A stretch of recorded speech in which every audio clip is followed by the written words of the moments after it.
Les mises en garde de Serigne Babacar Sy Mansour sur l'homosexualité, la franc-maçonnerie, les mariages cachés. Eh bien, vous pouvez lire en intégralité ce matin ces propos dans les colonnes du Soleil. Pape Malick Sy invite le président Sall au pardon. L'État va poursuivre les chantiers à Tivaouane. Et puis également ces propos de Serigne Marignas à la une du Soleil ce matin.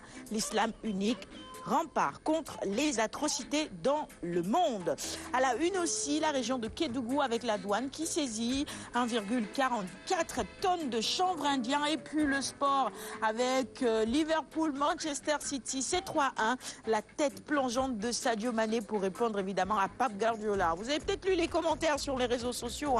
Et on va finir avec la fiscalité et la nouvelle stratégie pour élargir l'assiette. Les détails, c'est à la page 9 du quotidien Soleil du jour. Passons à la une d'enquête maintenant avec toujours cette actualité. Serigne Babacar Sy qui met donc en garde l'homosexualité et les tares du mariage au Sénégal. La fatwa du Khalif des Tidianes est à retrouver également en intégralité dans les colonnes d'enquête ce matin. Nous passons à la une du quotidien Critique qui noircit sa première page ce matin. Également, oui, vous l'apercevez à l'instant avec la photo du Khalif général des Tidiane pour revenir justement sur ses propos. Tivaouane dépoussière la charia, homosexualité, lesbianisme, déperdition et danse. Le Khalif des Tidiane ne se voile pas la face, autant pour moi, et interpelle de vive voix le ministre de l'Intérieur. La une du quotidien, la tribune. Et la tribune s'intéresse ce matin également au même sujet. On est déjà passé par Critique. C'est la tribune maintenant. On poursuit la revue des titres quotidiens du groupe des médias. Serigne Babacar Sy le mal, fatwa donc contre l'homosexualité, la franc-maçonnerie et les anti-valeurs. Nous poursuivons cette fois-ci avec Vox Populi, à la une, attaquée par Moustapha Sy. Kara calme tout simplement le jeu à l'origine de la colère. Une lettre vierge dont a parlé le guide du Diwan. Nous passons à la une maintenant du quotidien L'Observateur avec un tout autre sujet. D'abord la sécurité et la lutte contre le terrorisme. L'incroyable histoire du Syrien au faux passeport arrêté à la frontière entre le Sénégal et la Gambie. Son changement d'identité, ses faux documents et sa collaboratrice sénégalaise à Banjul.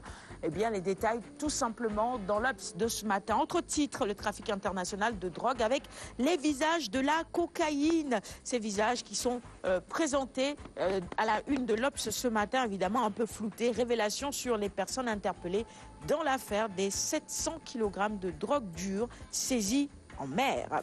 Nous passons à la une de Dakar Times, mais nous restons avec évidemment le trafic ou la lutte contre justement les narcotrafiquants, le programme de lutte contre le trafic de drogue au Sénégal, l'État en guerre contre les narcotrafiquants. Et nous passons au quotidien spécialisé en sport maintenant. Stade avec à la une la Premier League et le probant succès devant City. Sadio et les Reds, tout simplement irrésistibles ce week-end. Lionel Messi est également à la une. Messi qui égale le record de Cristiano Ronaldo. Et puis basket avec le propos du sélectionneur des Lions, Chersar. On ne peut pas aller à Maputo avec des ambitions à la baisse. Aliou Cissé et son équipe affrontent évidemment le Congo ce mercredi. C'est un match piège pour nous, dit-il. Record qui nous replonge évidemment dans l'ambiance sportive avec d'abord Manchester City qui surclasse à Anfield 3-1 tout simplement. Sadio ne plonge pas, il vole pour marquer ce magnifique but. On finit la revue des titres de ce matin avec Sunoulamb, quotidien spécialisé en lutte traditionnelle. Mutisme total, absent des négociations. Va-t-il vers une saison sabbatique? L'interrogation est à la une de Sunoulamb ce matin. À la une également, à la grille 2, entre Boignan et Modulo, eh bien, il dit tout simplement, je ne fais pas de fixation. Je fais de fixation sur personne. Peu importe, ça c'est bien Bala, I don't care. Peu importe l'adversaire, eh bien, il se jettera probablement dans l'arène. On finit avec Tafatine qui aurait un avenir en pointillé, rejeté par Hamas, nobé par Modlo. Finalement, avec qui devra-t-il lutter? Voilà la question du jour. C'est tout pour la revue des titres de ce lundi matin. On va offrir les quotidiens à notre invité du jour, Boubacar Ba. Merci à Lune, tu m'aides à procéder à cela. René nous a rejoint en plateau entre-temps. Après la revue des titres, place au flash.